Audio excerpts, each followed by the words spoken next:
Okay. So మీ native ఎక్కడ? మాది వైజాగ్ అండి, ఆంధ్ర. ఓకే. సో మీరు హైదరాబాద్కి వచ్చి ఎన్ని ఇయర్స్ అవుతుంది? 1 year అవుతుంది మేడం.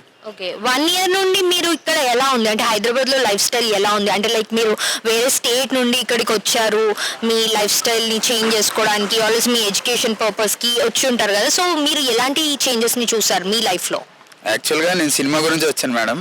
నాకు సినిమా అంటే ప్రాణం. సినిమాలో ఏ డిపార్ట్మెంట్లో అయినా నేను వర్క్ చేయడానికి రెడీ.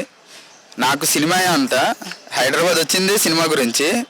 హైదరాబాద్ కానీ కాదు కానీ హైదరాబాద్లో ఇండస్ట్రీ ఉందని ఫస్ట్ నాకు తెలిసింది నేను బీటెక్ చదువుకునేటప్పుడు. కానీ నాకు cinema everything is cinema, cinema is everything అంతే.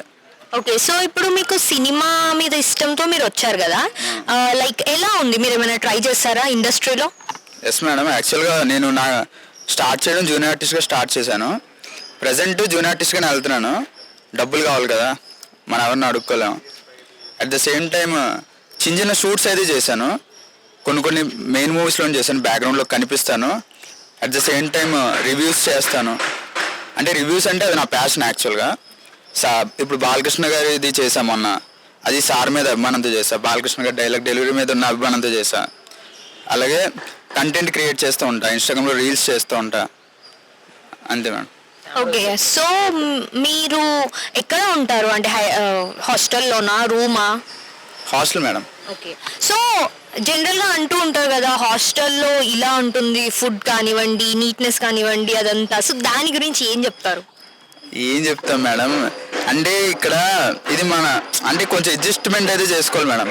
ఒక్క విషయం ఏంటంటే మనం ఊరికని ఊరొచ్చాం, మనకి సినిమా కావాలి, అలాగనే హైదరాబాద్ వదిలి వెళ్ళలేము. సో నచ్చినప్పుడు హాస్టల్లో తింటా. ఎప్పుడైతే మనకి నచ్చిన ఫుడ్ ఉండదో అప్పుడు గ్యారంటీ బయటకు వెళ్ళి ఏదో ఒకటి కొనుక్కొని తింటూ ఉంటా. అలాగే అడ్జస్ట్ అవుతూ ఉంటా నేనైతే. అడ్జస్ట్ అవుతున్నా అంటున్నారు, మీరు మీ ఇంటిని మీ హోమ్ టౌన్ మిస్ అవుతూ ఉంటారా? లేదు మేడం, అస్సలు మిస్ అవ్వను. ఎందుకంటే ఇక్కడ ఉన్నంతకాలం నాకు సినిమా ఉంటుంది. సినిమా అంటే నాది చాలు, ఎవరు లేకపోయినా పర్లే. ఓకే. మీ మాటల్లో సినిమా మీద మీకున్న ప్యాషన్ కనిపిస్తుంది. మీ ఫేవరెట్ హీరో ఎవరు? రవితేజ గారండి. ఓకే. మీ ఇన్స్పిరేషన్ ఆయన? Yes madam. ఓకే. ఆయన సినిమాస్లో మీకు ఏది ఫేవరెట్? కిక్ అంటే చాలా ఇష్టం మేడం. కిక్ మూవీ అంటే చాలా ఇష్టం. ఆ మూవీలో సారు ప్రతి ఫ్రేమ్ కూడా అతను ఓవర్టేక్ చేసేస్తారు మిగతా యాక్టర్స్ని. అండ్ మేడం రవితేజ గారు ఒక్క మూవీ అని కాదు మేడం, ఆయన ఎనర్జీ ఆ స్క్రీన్ మీద చూస్తే నాకు ఆయన్ని మించి ఎగరలేము, ఆయన్ని మించి ఎగరాలి, ఆయన మించి చేయాలనిపిస్తుంది. నా రీల్స్ చేసేటప్పుడు కూడా నేను అలాగే చేయాలనుకుంటా. కాకపోతే సార్ నేను మ్యాచ్ చేయలేను, బట్ ఐ లవ్ రవితేజ గారు అండి. ఓకే. సో ఇప్పుడు రవితేజ గారిది కిక్ 3 రాబోతుంది అని చెప్పేసి సోషల్ మీడియాలో కొన్ని న్యూస్ అయితే వస్తున్నాయి, మీకు తెలుసా అది? నాకు ఐడియా లేదు మేడం. ఓకే. సో ఐడియా లేదు, బట్ లైక్ కిక్ 3 చాలా తొందరలో షూట్ సెట్స్ పైకి వెళ్ళబోతుంది అని చెప్పేసి అయితే ఎన్నో వార్తలు వినిపిస్తున్నాయి.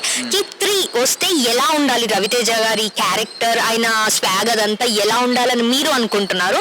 అండ్ ఆల్సో ఆ సినిమాలో మీకు ఒక ఛాన్స్ ఇస్తే మీ ఫీలింగ్ ఏంటి? ఆ సినిమాలో అడుక్కున్న క్యారెక్టర్స్ చేస్తాను madam. At the same time Surender Reddy గారికి ఒకటే మా రిక్వెస్ట్, ఫ్యాన్స్ తరఫున దొల్లగొట్టియాలి, ఫుల్ మాస్ చూపించాలి సార్. సురేందర్ రెడ్డి గారు ఫుల్ మాస్ చూపించి రవితేజ గారి ఎలివేషన్లు తగ్గకుండా కిక్ 3 ప్లాన్ చేయాలని ఫ్యాన్స్ తరఫున కోరుకుంటున్నాం. ఓకే. మీ ఫేవరెట్ హీరోయిన్ ఎవరు? అది నాకు ఫేవరెట్ హీరోయిన్ అని ఏమి ఉండదు మేడం. నాకు హీరో పిచ్చి. హీరో అంటే హీరో ఇంకేం ఉండదు నాకు. కాకపోతే నాకు శ్రీలీల మేడం అంటే కొంచెం ఆవిడ ఎనర్జీ లెవెల్స్ నాకు నచ్చుతాయి. శ్రీలీల మేడం చేసే డ్యాన్స్ మూమెంట్స్ కానీ అంటే హీరోతో మ్యాచ్ చేస్తే హీరోని మించి చేసేస్తారు ఒక్కోసారి. అందువల్ల నాకు మేడం అంటే కొంచెం ఆ మేడం కూడా కొంచెం ఇన్స్పిరేషన్గా తీసుకొచ్చి అనిపిస్తుంది. సో ఇప్పుడు శ్రీలీల గారి latest film power star Pavan Kalyan గారితో ఉస్తాద్ భగత్ సింగ్ లో నుండి ఒక సాంగ్ అయితే రిలీజ్ అయ్యింది. అందులో పవన్ కళ్యాణ్ గారి స్టెప్స్ ని చూసి వింటేజ్ పవన్ కళ్యాణ్ గారిని చూసాము అని చెప్పేసి ప్రతి ఒక్కరు చాలా హైప్ అయిపోతున్నారు. అండ్ పక్కనే శ్రీలీల గారు కూడా చాలా బాగా పర్ఫామ్ చేశారు. సో వాళ్ళిద్దరిలో పోటాపోటీగా మీకు ఎవరు అనిపించారు? Madam obvious madam, Pawan Kalyan fans. ఇప్పుడు పవన్ కళ్యాణ్ గారు ఎనర్జీ చూస్తాం కానీ శ్రీలీలను నేను చూడను మేడం. సారీ, ఈ విషయంలో అయితే నేను పవన్ కళ్యాణ్ గారు మేడం.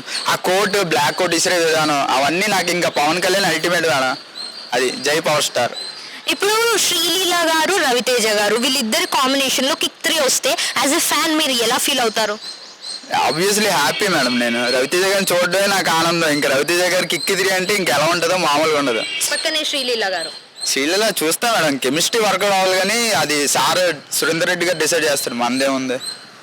నాకు శ్రీలీల బాగుంటారు, ఎనర్జీ బాగుంటుంది, రవితేజ గారితో మ్యాచ్ చేస్తారు. ఎనర్జీ. అందువల్ల సూపర్ ఉంటుంది, ఆ కాంబినేషన్ హైలైట్ ఉంటుంది.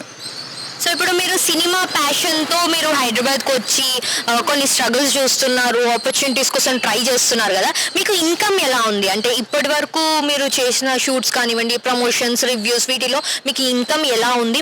మీరు మేనేజ్ చేసుకోగలుగుతున్నారా హాస్టల్ ఫీ, మీ ఫుడ్, మీ పర్సనల్ థింగ్స్కి?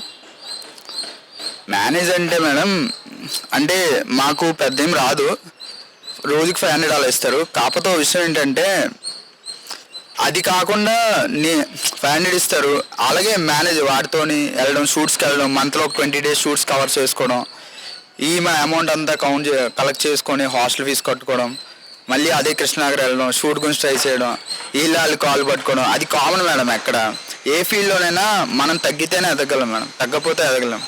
అది నేను డబ్బుల గురించి అని ఇప్పుడు కాంప్రమైజ్ అవుతా, నాకు పెద్ద ఇబ్బంది లేదు.